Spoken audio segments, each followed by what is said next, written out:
पहली बार नहीं कही है। बीजेपी के माननीय विधायक ज्ञानू जी का ये ज्ञान लगातार आ रहा है। वो गंभीर आरोप लगा रहे हैं अपने ही पार्टी के माननीय मंत्रियों पर।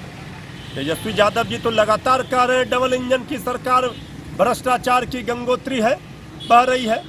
अब ये आरोप बीजेपी के ही माननीय विधायक ने लगाया है, तो जो बात हम लोग कह रहे थे वो तो दिख रहा है। और एक विधायक नहीं, अभी लंबी फहरिस्त है।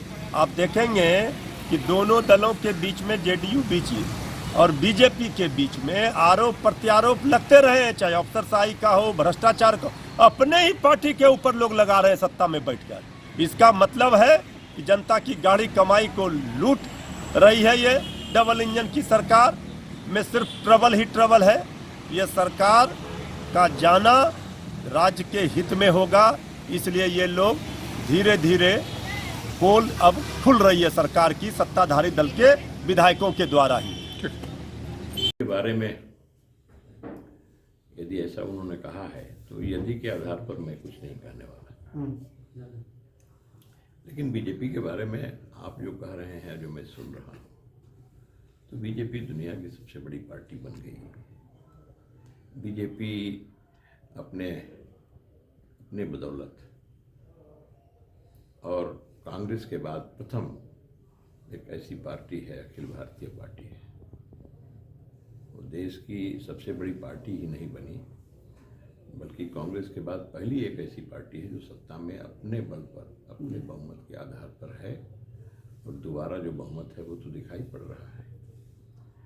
और जो संगठन है बीजेपी का, उस संगठन का जो नेटवर्क है, तो गांव-गांव नहीं, अब तो बूथ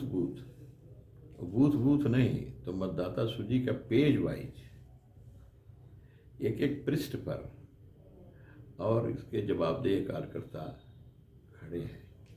तो क्या यह सब बिना नेतृत्व का हो रहा है? नेतृत्व ही तो संबल है, नेतृत्व ही तो दिशा देता है। नहीं, उनका ये भी कहना है। अब ये भविष्यवाणी वो कर रहे हैं, तो उस पर मेरा कुछ नहीं कहना है। इस प्रकार की भविष्यवाणियाँ हो। वैसे नीतीश बाबू को भारतीय जनता पार्टी ने मुकम्मल नेता के रूप में स्वीकार किया है, गठबंधन के नेता हैं। और चुनाव के पहले ही भारतीय जनता पार्टी ने और इसकी घोषणा कर दी कि आगामी बहुमत मिलेगा, हमारी सरकार बनेगी, तो उसके मुख्यमंत्री आदरणीय नीतीश बाबू होंगे। आगे भी नेतृत्व फैसला करेगा तो वही होंगे। पूरी कहीं सुनी नहीं है। आपका जो कथन है उस पर मैं टिप्पणी नहीं करना चाहता और मैं टिप्पणी करता भी नहीं। लेकिन एक बात मैं कहूँगा, मैं हूँ या और कौन और कोई हो, हम पार्टी के जिम्मेदार लोग हैं।